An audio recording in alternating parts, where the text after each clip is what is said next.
Située au cœur de la dense forêt du Mayombe, la route reliant le village Bilala à celui de Banga, à la frontière avec l'enclave du Cabinda, se trouve dans un état de délabrement très avancé. Emprunter cet axe vital relève aujourd'hui d'un véritable casse-tête chinois, tant pour les usagers que pour les transporteurs. Tout au long du parcours, de profonds bourbiers, des nids de poules et des tronçons quasi impraticables entravent la circulation et rendent le transport des personnes et des biens extrêmement pénible.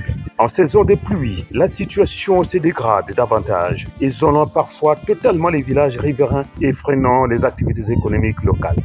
C'est le constat que depuis un certain temps que je fais toujours sur l'état de la route, notamment le tronçon Nkuni, Banga et Ntaka, où comme on le constate, le degré de délabrement de la route, le degré de vétusté de la route. Le député de la circonscription de Mvouti 2, Alphonse Levounou, qui a lui-même parcouru ce trajet lors de sa descente parlementaire, a pu mesurer l'ampleur des difficultés. Un déplacement éprouvant, vécu comme un véritable calvaire qui illustre le quotidien des populations contraintes d'emprunter cette route. Le rôle régalien d'un député, je fais le constat et je vais donc voir avec le gouvernement qu'est-ce qui peut être fait pour que cette route soit arrangée afin de soulager les populations qui n'en peuvent plus. Au niveau de Banga là-bas, de la production de bananes qui pourrit. Face à cette situation préoccupante, l'élu de Mvouti 2 lance un appel pressant à la responsabilité des pouvoirs publics. Il plaide pour une intervention urgente en vue de la réhabilitation de cet axe stratégique indispensable au développement des localités de cette zone, à l'amélioration des conditions de vie des populations et au renforcement des échanges transfrontaliers.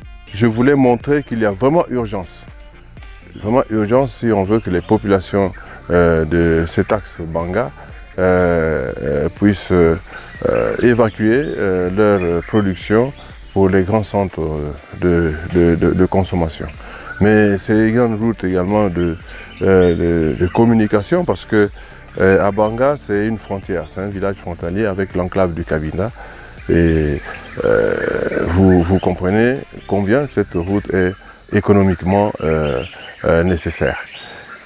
C'est donc un cri de cœur que je lance à l'endroit des pouvoirs publics pour que cette route, Pilkondi Nkuni, Banga, Ntaka, soit vue pour que vraiment que les populations puissent retrouver le sourire.